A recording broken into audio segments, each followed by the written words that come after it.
Bonjour et bienvenue sur la chaîne YouTube des éditions Akata pour une nouvelle vidéo, l'instant shoujo. Et je vais vous présenter aujourd'hui un boys love, à savoir les étoiles au bout des doigts. Dans les étoiles au bout des doigts, on va suivre deux adolescents, deux lycéens. Le premier, Minatobe, en fait, pour l'anniversaire de sa petite sœur, il souhaite l'accompagner au piano pour qu'elle chante sa chanson préférée, à savoir Brille, brille, petite étoile, aussi connue sous le nom de À vous dirai-je maman.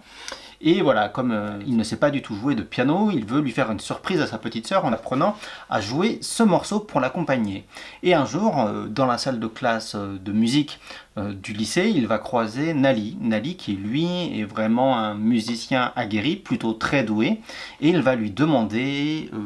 tout simplement de lui apprendre à jouer du piano. Au début il est un peu surpris et rebuté parce qu'il n'a qu'une seule semaine pour lui apprendre à jouer ce morceau, alors qu'en fait Minatobe il ne connaît absolument rien en musique, il ne sait pas lire de partition, vraiment, enfin c'est un débutant, vraiment, voilà, il ne connaît rien en musique, et voilà, en une semaine lui apprendre à jouer un morceau, ça paraît un petit peu surréaliste, mais malgré tout, il va décider d'accepter de lui apprendre à jouer ce morceau. Et de fil en aiguille, ces deux personnages, à savoir Minatobe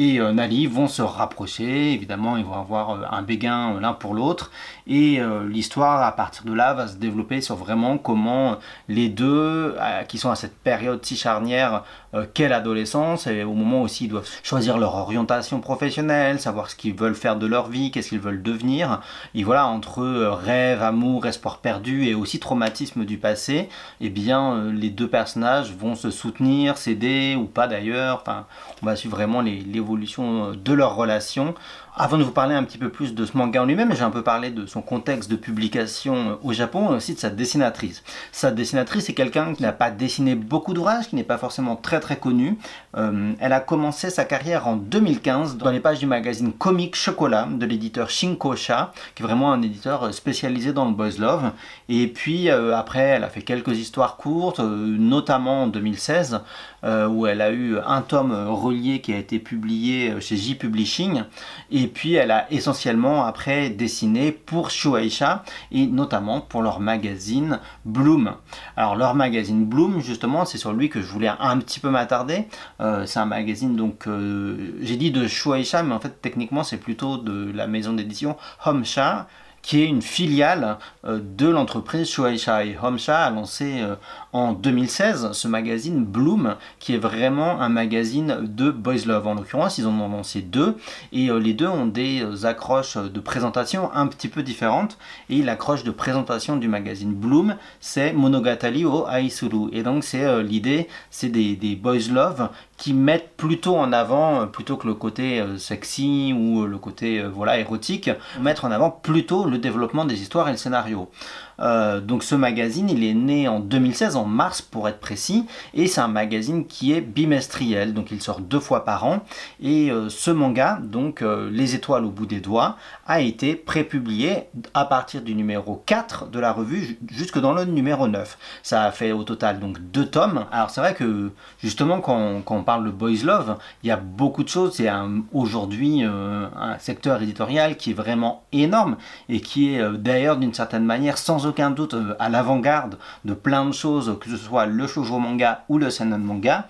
Et voilà, nous à Kata, on essaye de proposer différents boys love sans se répéter, sans radoter, qui se complètent, et puis aussi avec des choses assez différentes. Là, c'est le deuxième boys love qui vient du groupe, on va dire, Shueisha Homsha. Le premier qu'on vous a proposé qui vient de cet éditeur, mais qui vient d'une revue différente, à savoir Kimikoi, c'est évidemment Nomi Shiba, qui est très vite devenu une référence, voilà, même dans le catalogue qui se vend très bien. Et là on est sur une histoire qui est très différente. Les étoiles au bout des doigts, on est sur un registre beaucoup plus sérieux. Je vais dire, c'est vraiment un titre très poétique mais doux amer, qui vraiment met l'accent sur les doutes des personnages, et c'est ça qui est vraiment intéressant pour moi, c'est qu'on suit l'histoire de ces deux personnages là qui chacun en fait a ses traumas, a ses doutes, je vais pas vous les dévoiler parce que ça fait partie du plaisir de l'histoire de les découvrir, mais on a deux personnages qui sont bien construits. Il y en a un voilà, qui est musicien, et puis l'autre, Minatobe, en fait à la base faisait plutôt du baseball, et du coup ils viennent pas forcément du même univers, etc. Ils ont pas forcément les mêmes caractères, mais ce qui est appréciable pour moi dans ce boys love, c'est que justement on est à fond dans l'analyse psychologique et ça passe justement par les monologues. Et voilà, comme je le dis tout le temps quand je parle de shoujo manga et sachant que le boys love vient du shoujo manga, ben voilà, le monologue intérieur aussi, la pensée, la psychologie des personnages, c'est ce qui fait sans aucun doute la saveur des ouvrages en fait, parce que ça donne le ton, ça donne justement la manière dont on peut se sentir proche des personnages et de leurs doutes, et c'est ce que fait merveilleusement bien Naka Nakaoka dans Les étoiles au bout des doigts. Parce que voilà, on a ces personnages à l'adolescence et on le sait, le lycée c'est un moment charnière où il faut décider qu'est-ce qu'on va faire de sa vie, est-ce qu'on va continuer ses études, est-ce qu'on va se lancer dans le monde du travail, etc. Et c'est en fait le vrai sujet du livre, c'est ça, c'est cette construction à l'adolescence et comment se projeter dans le futur pour savoir l'humain qu'on va devenir. Et voilà, et dans les choses que je voudrais évoquer aussi sur ce boys love là, c'est que par rapport à la quantité de boys love qui sortent, au Japon c'est énorme, hein, mais il y a vraiment énormément de choses, et puis on a plusieurs critères entre guillemets de sélection qui font qu'on a envie, on se dit qu'on peut les publier au sein de notre catalogue. Un des critères qui est important pour moi, c'est l'aspect graphique, et je trouve que graphiquement Nakaoka, elle a vraiment un trait, un style graphique que je trouve vraiment très beau. Voilà, il y a des aspérités, il y a un grain vraiment dans son dessin, c'est pas quelque chose de très lisse, et je retrouve de la personnalité qu'il peut y avoir dans certains types de shoujo manga, que je vais dire pas avec un côté crayonné, mais voilà, je trouve que ce n'est pas froid, voilà, je trouve que ça dégage quelque chose, beaucoup d'humanité, et ça c'est quelque chose que j'ai beaucoup apprécié dans ce manga là et globalement dans le travail graphique de Naka Nakaoka. Après tout bêtement aussi, hein, on est dans un ouvrage où on n'est pas je dis ça sans que ça soit critique, hein, mais on est sur un ouvrage où on n'est pas sur la planète boys love où tous les personnages masculins sont forcément gays et où il n'existe pas de personnages féminins. On a vraiment dans cette œuvre là voilà, des personnages qui sont qui ils sont. Il y a aussi un personnage féminin secondaire qui est à mon avis intelligemment construit, il y a des parents, il y a des professeurs, il y a tout un groupe de personnages autour des deux héros, et puis voilà, les deux héros en fait, on va dire leur sexualité c'est quelque chose qui est assez fluide, et voilà, on n'est pas sur des personnages entre guillemets hétéro-bancals qui vont parce que c'est toi je tombe amoureux, etc. En fait finalement la question de leur sexualité elle n'est pas du tout au centre de l'ouvrage. Voilà, on est sur un boys love où on a des personnages qui de facto sont gays parce qu'on comprend assez facilement et rapidement qu'ils tombent amoureux l'un de l'autre. Il y a une discussion à demi-mot sur ce sujet-là au moment où ils doivent déclarer leurs sentiments. Mais voilà, c'est pas le vrai sujet du livre. Le vrai sujet du livre, comme je vous l'ai dit, c'est justement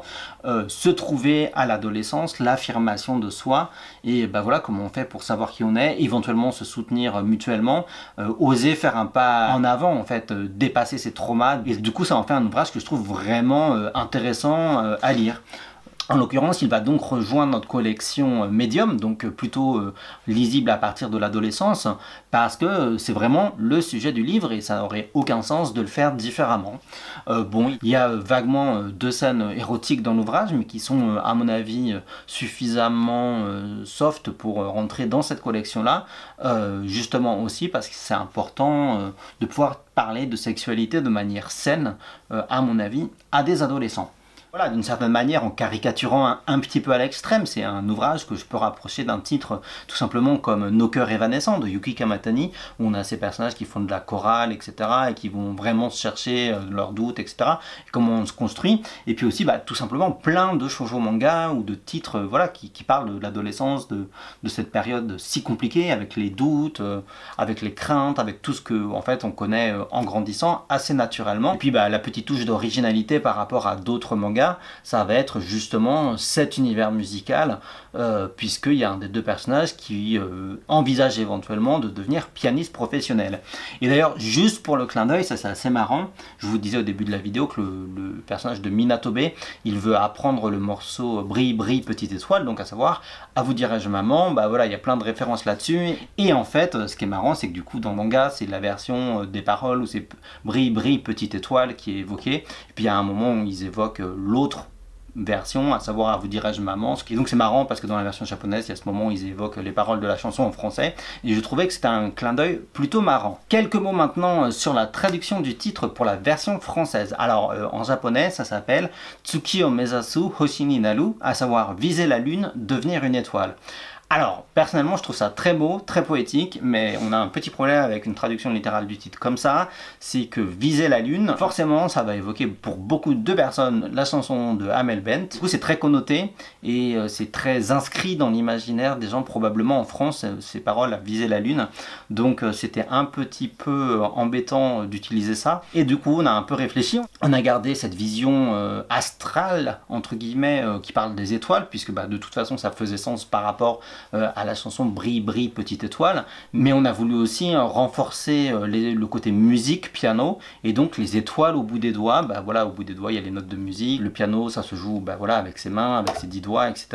Et donc en faisant de la musique, le personnage crée des étoiles, et en plus c'était assez cohérent, parce que vous verrez graphiquement, dans la mise en scène, dans le découpage, il y a beaucoup de moments où la dessinatrice elle met des petites étoiles, des petites choses comme ça, et qui rajoutent un côté un peu féerique, poétique au dessin et à l'ambiance globale, et du coup ça nous semblait être un titre qui fonctionnait plutôt bien. Voilà, je pense que j'ai à peu près fait le tour de tout ce que j'avais à vous dire sur ce manga là. Les 2 tomes sortiront en même temps en juillet 2022, comme ça vous pourrez les découvrir d'un coup sans frustration, voilà, de devoir attendre entre les 2 mois, etc. Et ça nous semblait être une parfaite lecture, même si c'est pas une romance d'été dans le sens cœur léger, puisqu'on est plutôt sur un ton doux amer, et ça nous semblait être un bon moment pour vous proposer voilà ce boys love d'une dessinatrice qui n'est pas forcément connue, mais ça c'est aussi quelque chose sur lequel je voudrais revenir avant de finir la vidéo, c'est que c'est intéressant pour nous, voilà, comme je le dis, le boys love ça fait partie un peu de l'avant-garde du manga. Et voilà, il y a plein de choses maintenant qui commentent le Boys Love. Il y a des classements annuels, il y a les Chill Chill Awards, le magazine Konobi El Gayabai, etc. Et voilà, mais de la même manière qu'on le fait en fait sur les autres mangas, on va pas toujours aller vers forcément la dernière nouveauté, le dernier titre qui est dans les classements, et que dans des choses peut-être plus anciennes, il y a encore des choses stimulantes, intéressantes à découvrir. Les étoiles au bout des doigts, c'est un coup de cœur graphique, c'est un coup de cœur narratif, et même si la dessinatrice n'est pas la dessinatrice la plus connue, nous on a trouvé que ce titre était pertinent, il était intéressant et de qualité, et que voilà, on pense vraiment qu'il peut plaire au lectorat francophone, et donc voilà, on a décidé de le publier assez évidemment. Et voilà, si on compare sur nos Boys Love, on va dire pour adolescents, on a d'un côté Nomi Eshiba qui est vraiment sur un ton humoristique, ultra comique, assez feel good d'une certaine manière, où voilà, le sujet c'est autant la découverte du sentiment amoureux que du désir, très clairement, et là on est sur un titre qui vient compléter cette vision là, mais plutôt sur la construction de soi à l'adolescence, et il nous semblait que les 2 ouvrages se répondaient très bien. Voilà, j'espère en tout cas que vous aurez la curiosité de découvrir ce titre, qu'il vous plaira, et puis je vous donne de toute façon rendez-vous très bientôt pour de nouvelles vidéos de présentation sur l'Instant Shoujo.